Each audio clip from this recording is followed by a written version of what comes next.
Briefly, Salim Muwakkil is senior editor of In These Times, host of a WVON radio talk show. A person whose own journey and career overlaps with many of the trends and tendencies that we are discussing. He's no stranger to those of us in Chicago, Salim Muwakkil.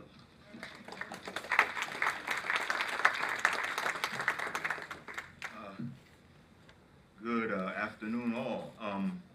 WVON is having an affair today, and they expect me to be promptly available, and I have to do that. Let me just first get some bona fides about how I relate to this. I met Malcolm when I was a young boy, when he used to speak in front of Michelle's bookstore on 125th and Lenox. Saw him many times on his regular Saturday speeches, so I had that connection. I also know Manning Marable, met him first in '84. Even then, he was talking about a book on Malcolm, and I've been, in touch with him over the years. Not only that, but I was a member of the Nation of Islam at the mosque number 25, where Malcolm's assassins came from, and they were still proud of that when I entered the nation. At that time was in the early 70s. So I have those personal connections, and I've also been following some of the trends put in motion by Malcolm and some of the context that surrounded him. I'm pretty aware of. So Manning's book, Malcolm X: A Life of Reinvention, is a major deviation from Manning's usual style, which was essayistic with a clear ideological lean, as everyone has pointed out here, kind of democratic socialist. His Malcolm, on the other hand, is a biographical narrative that is ideologically abstruse, except for his stated intent to humanize Malcolm. That historicizing intent might paint or taint him with a postmodern brush, and that's perhaps the ideology he wants to settle on. And the very hint of a postmodern lean has folks like Amiri Baraka, Maulana Karenga, and Abdul Kalamat, Bill Sales, and several others who have an ideological stake in a certain kind of Malcolm. It has made them pretty angry. Their critiques are shaped around an ideological gripe, essentially, and they take Manning to task for his lack of deference to their particular orthodoxy. I find that to be particularly true in the review of Baraka and Karenga, and especially salient in Brother Kalamat, who even takes Manning to task for his failure to bear witness to dialectical materialism. Now, I admit that I too was taken aback a bit by Manning's approach to his subject. He explains it was his intent to humanize Malcolm, a process designed to de-iconize a man many considered the most dynamic member of the Black leadership pantheon. Demystifying Malcolm must have been a daunting exercise for a scholar like Manning, who considered Malik Shabazz one of his major influences, and I'm sure he endured some intense periods of introspection about how he should approach this task.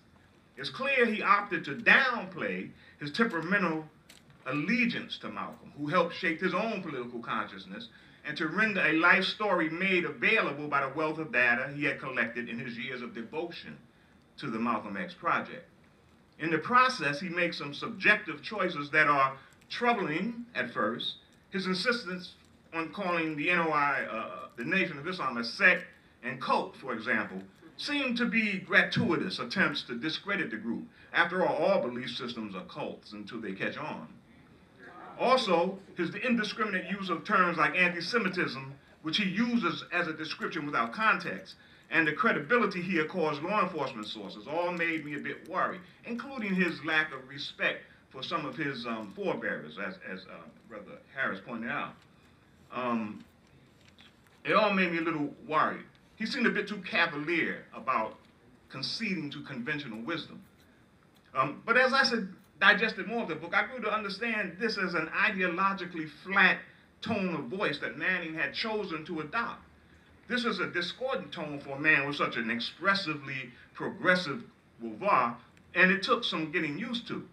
But I eventually recognized it as a discipline Manning used and imposed on himself in order to free Malcolm's narrative from his own ideological assumptions. He knew that his habitual political frame might obscure significant dimensions of Malcolm's life.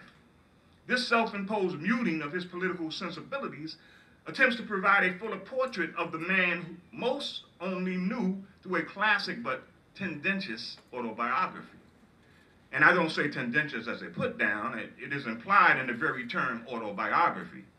Ironically though, his willful opacity is what infuriates so many of Manning's critics. That's why it's so tragic, almost poetically tragic, that Manning died just 3 days before the book's publication. He could have fully explained his tone of prose and his speculative choices. One of the most contentious parts of the book concerns speculation that Malcolm may have engaged in paid homosexual encounters with a wealthy white guy named William Paul Lennon. Manning says evidence of this encounter is circumstantial but strong.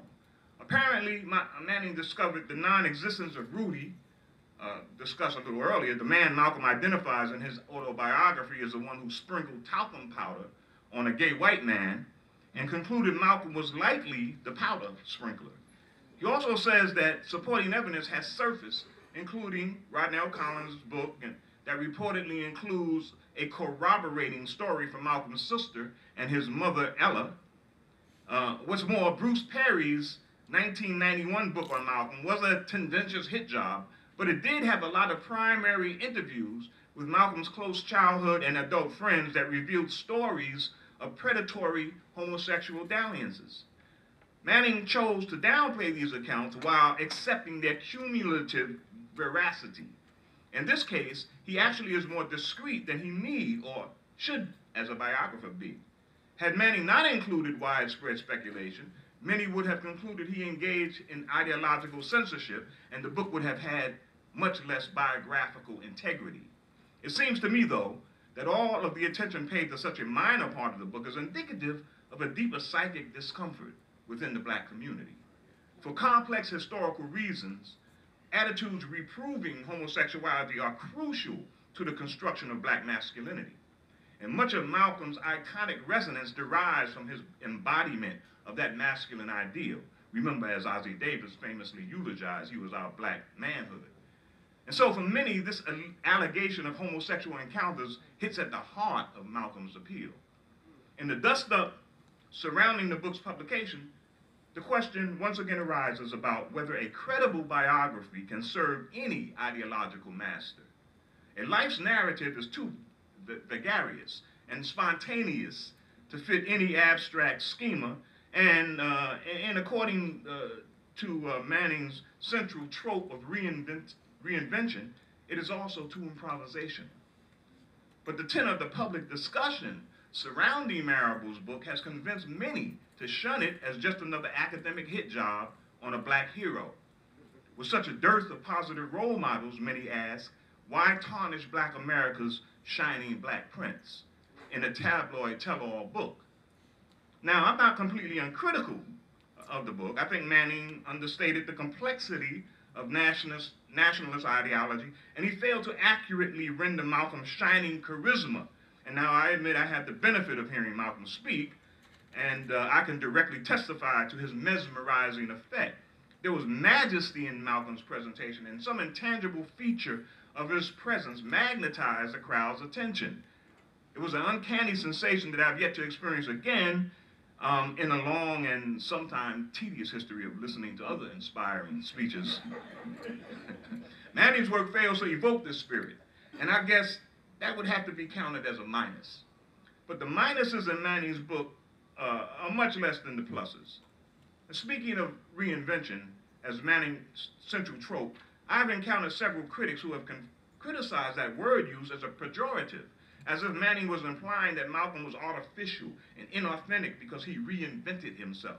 Well, it seems to me that Marable is saying something quite contrary to that.